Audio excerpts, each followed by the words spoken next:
नमस्कार दोस्तों, मैं पवन आपका मेरे चैनल टेकी पवन में स्वागत करता हूं। कृपया टेकी पवन चैनल को सब्सक्राइब करें एवं लाइक करें। आइए आज के टॉपिक पर चलते हैं।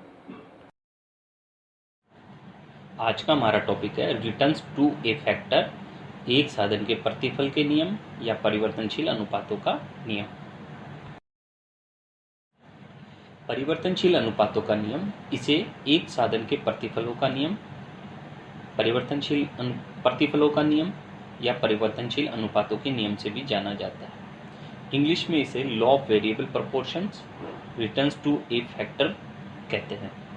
इस नियम के अंतर्गत उत्पादन बढ़ाने के लिए जब अन्य साधनों को स्थिर रखकर एक साधन की मात्रा बढ़ाई जाती है तो उसके कारण स्थिर साधन व परिवर्तनशील साधन का अनुपात बदलता है। इसीलिए इस नियम को परिवर्तनशील अनुपातों का नियम कहते हैं, क्योंकि यहाँ अनुपात रेशो बदलता रहता है। इस नियम के अनुसार जब स्थिर साधन के साथ परिवर्तनशील साधन श्रम की मात्रा बढ़ाई जाती है तो प्रारंभ में परिवर्तनशील साधन श्रम को वर्धमान प्रतिफल, उसके पश्चात ह्रासमान प्रतिफल और अंततः ऋणात्मक प्रतिफल प्राप्त होते हैं। अब इस सिद्धांत की मान्यताएं: पहला, श्रम साधन को हमने परिवर्तनशील माना है और पूंजी साधन को स्थिर। द्वितीय, परिवर्तनशील साधन श्रम की सभी इकाइयां समरूप है। इसका मतलब है कि जितने भी मजदूर आ रहे हैं उनकी प्रोडक्टिविटी में कोई अंतर नहीं है। तीसरा, उत्पादन की तकनीक स्थिर है। नंबर 4, यह एक अल्पकालीन विश्लेषण है, अर्थात Q बराबर function of L and K बार है। अब उत्पादन की अवधारणा समझने से पहले हम टीपी, एपी और एमपी को समझते हैं। कुल उत्पाद, टोटल प्रोडक्ट, जब स्थिर साधनों के साथ परिवर्तनशील साधन की इकाइयों को बढ़ाया जाता है तो जितना उत्पादन होता है उसके योग को ही टीपी कहते हैं। टीपी बराबर समेशन ऑफ एमपी होता है, अर्थात एमपी के जोड़ को ही टीपी कहते हैं।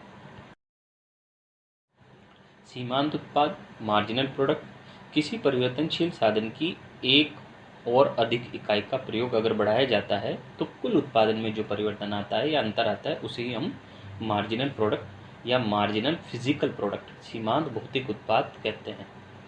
एमपी बराबर डेल्टा टीपी होता है या TP n minus TP n minus 1 भी इसका फॉर्मूला है। इसका एक और फॉर्मूला है जो सबसे एक्यूरेट है, वो है एमपी बराबर delta TP by delta L. अब आता है औसत उत्पाद। परिवर्तनशील साधन का प्रति इकाई उत्पादन ही औसत उत्पादन कहलाता है। इसको निकालने का सूत्र है एपी बराबर TP upon L. 3 stage of production, उत्पादन की 3 अवस्थाएं देखते हैं। तालिका में आप देख सकते हैं हमने यूनिट्स ऑफ कैपिटल स्थिर रखी है 111, यूनिट्स ऑफ लेबर को 012 से लेकर 8 तक बढ़ाया है।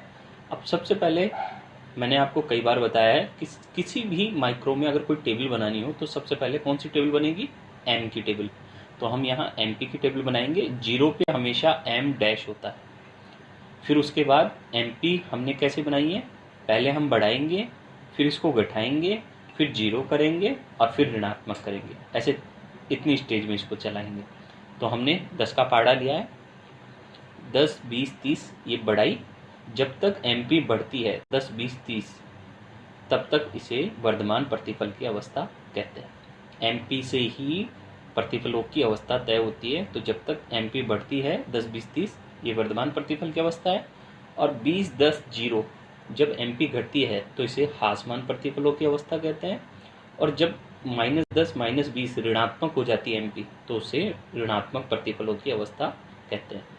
एमपी को जोड़कर हम टीपी निकाल लेते हैं और टीपी में लेबर का भाग देकर हम एपी निकाल लेते हैं। अब डायग्रामेटिक प्रेजेंटेशन देखते हैं। चित्र में ऊपर वाला भाग टीपी वक्र बनाया गया है, जबकि नीचे वाले भाग में हमने एपी व एमपी वक्र को बनाया है।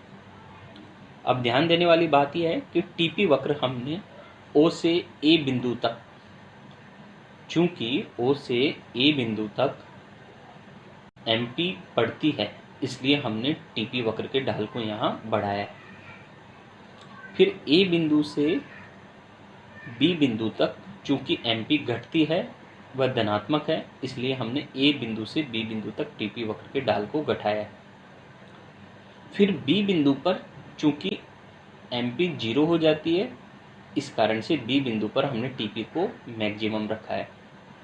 और बी बिंदु के बाद हमने टीपी को घटाया है क्योंकि बी बिंदु के बाद एमपी ऋणात्मक हो जाती है। अगर इसको रिलेशन को समझेंगे तो आप देखेंगे कि ए बिंदु जो ऊपर है वही A1 बिंदु है नीचे, जहां इन्फ्लेक्शन पॉइंट ए बिंदु है ऊपर वही A1 बिंदु एमपी मैक्सिमम का बिंदु है, अर्थात यहाँ टीपी का ढाल मैक्सिमम है। जो सी बिंदु है, सी बिंदु कैसे निकला है, हमने एक एवरेज लाइन ली है, मूल बिंदु से गुजरने वाली एक सरल रेखा जो टीपी वक्र को जहां स्पर्श करेगी वहां एपी मैक्स बराबर एमपी हो जाएगा। तो सी बिंदु वो स्थिति है और सी बिंदु को ही नीचे हम लेके गए हैं, तो वो हमको C1 बिंदु मिला है जहाँ पे एपी मैक्स भी है मैक्सिमम और वो एमपी के बराबर भी है। जबकि बी बिंदु जो ऊपर है उसी से संबंधित है नीचे हमारा B1 बिंदु, जो कि क्या दिखा रहा है, ऊपर तो टीपी को वो मैक्सिमम दिखा रहा है, साथ में नीचे B1 क्या दिखा रहा है, एमपी को 0 दिखा रहा है। फिर B1 के बाद एमपी हमारी ऋणात्मक हो गई है तो टीपी हमारी घटने लग गई है। इस प्रकार से हमारा ये चलता है। अब सबसे इंपॉर्टेंट बात कि प्रथम अवस्था कहाँ तक होती है, जब तक एमपी बढ़ता है, अर्थात O से A तक, O से A तक या O से A1 तक जब तक एमपी बढ़ रही है वह हमारी प्रथम स्टेज है उत्पादन की। द्वितीय स्टेज कहाँ है, A1 से B1 तक या A से B तक जब एमपी घट रही है वो हमारी द्वितीय स्टेज है, हासमान प्रतिफल की अवस्था। फिर तृतीय स्टेज कहाँ है, बी या B1 के बाद जब एमपी ऋणात्मक हो जाती है तो उस स्टेज को हम ऋणात्मक प्रतिफल की अवस्था या तृतीय स्टेज या परिवर्तनशील साधन श्रम की तृतीय अवस्था के नाम से जानते हैं। इस डायग्राम की एक्यूरेसी माइक्रो में सबसे ज़्यादा इम्पोर्टेंट है। क्यों?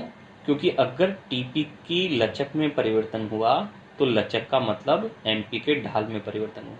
तो आपको ध्यान देना है कि इसकी लचक के ऊपर कहाँ तक ये बढ़ेगा बढ़ती दर से, फिर उसके बाद कहाँ तक घटेगा घटती दर से, और फिर उसके बाद कैसे ये गिरेगा, इस वक्र की आपको अधिक प्रैक्टिस करनी होगी। यहाँ उपर्युक्त चित्र की व्याख्या की गई है, मैंने आपको समझा दिया है, आप अपने नोट्स बना लें और समझ लें। कोई मिसमैच हो तो मेरे ऑडियो और ये जो रिटर्न में है उसको मैच करें। अब देखते हैं वर्धमान प्रतिफल के कारण क्या होते हैं। पहला, स्थिर कारक का पूर्ण उपयोग। वर्धमान प्रतिफल अवस्था में उत्पादन के स्थिर कारक जैसे पूंजी या मशीन का अल्प प्रयोग होता है। इसके पूर्ण उपयोग के लिए परिवर्तनशील कारक जैसे श्रम की अधिक इकाइयों की आवश्यकता होती है। इसलिए प्रारंभिक अवस्था में जैसे ही हम परिवर्तनशील कारक की अतिरिक्त इकाइयों का प्रयोग करते हैं तो उससे क्या होता है, कुल उत्पादन बढ़ता तो है लेकिन बढ़ती हुई दर से बढ़ता है।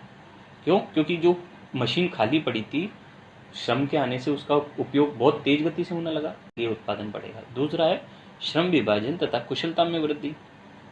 परिवर्तनशील कारक श्रम की अतिरिक्त इकाइयों का प्रयोग करने से प्रक्रिया आधारित श्रम विभाजन संभव हो जाता है। उत्पादन की विभिन्न प्रक्रियाओं में विशिष्ट श्रमिकों का प्रयोग किया जा सकता है। शुरुआत में श्रम नहीं थे, लेकिन जैसे ही श्रम बढ़ाएंगे तो होगा क्या कि जिस श्रम को जो काम स्पेशलाइजेशन के रूप में आता है उसे वो काम दिया जाएगा, जिससे क्या होगा, एफिशिएंसी श्रम की बढ़ेगी और वो श्रम पूंजी के प्रयोग से और तेज गति से उत्पादन बढ़ाएगा। नंबर 3, कारकों में उचित समन्वय। जब तक उत्पादन के स्थिर कारक का अल्प उपयोग होता है, परिवर्तनशील कारक की अतिरिक्त इकाइयों का प्रयोग करने से स्थिर व परिवर्तनशील कारक की समन्वयता में सुधार आता है।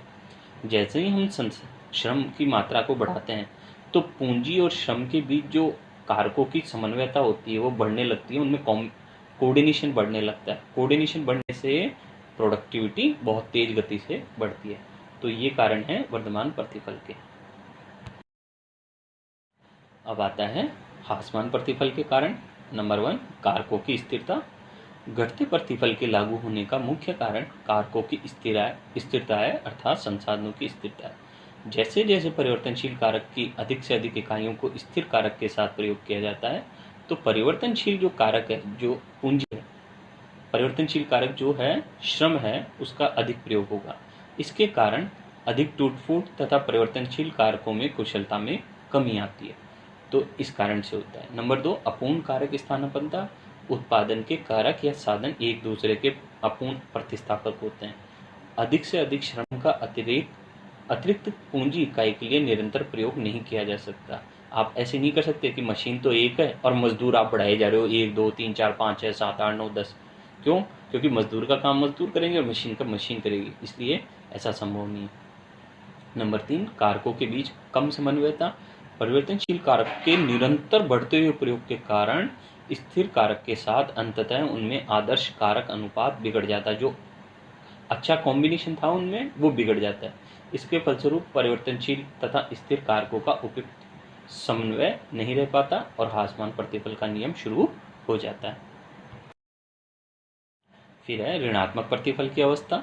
इसके कारण है कि जब बहुत बड़ा प्लांट हो जाता है तो प्रबंध की अकुशलता सामने आने लगती है, मितव्ययताएं आने लगती है, कारकों में समन्वय बहुत खराब हो जाता है। इसके कारण ऋणात्मक प्रतिफल की अवस्था हो जाती है। एक और अवस्था होती है दोस्तों, समान प्रतिफल की अवस्था। जब एमपी स्थिर होती है और धनात्मक बनी रहे, तब उस स्थिति में समान प्रतिफल की अवस्था होती है। इस स्थिति में टीपी वक्र एक सरल रेखा के रूप में हो जाता है। इसे ही समान प्रतिफल की अवस्था कहते हैं।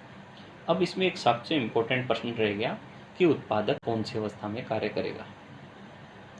उत्पादक कभी भी प्रथम अवस्था में कार्य नहीं करेगा, क्योंकि उस वक्त उसे अच्छे रिटर्न मिल रहे हैं, प्रोडक्शन उसका बहुत तेज गति से बढ़ रहा है, एमपी बढ़ रही, इसलिए नहीं करेगा वो। तृतीय अवस्था में भी वो कार्य नहीं करेगा। क्यों? क्योंकि वहाँ एमपी ऋणात्मक हो गई है, मार्जिनल प्रोडक्टिविटी लेबर की क्या हो गई है, ऋणात्मक, इसलिए वो वहाँ पर भी काम नहीं करेगा। तो वो कहाँ काम करेगा? द्वितीय अवस्था में। एक विवेकशील उत्पादक उत्पादन की केवल द्वितीय अवस्था में ही कार्य करेगा, क्योंकि वहाँ उसे अच्छे रिटर्न प्राप्त हो रहे हैं, प्रोडक्शन भी उसका बहुत सारा हो रहा है, इसलिए।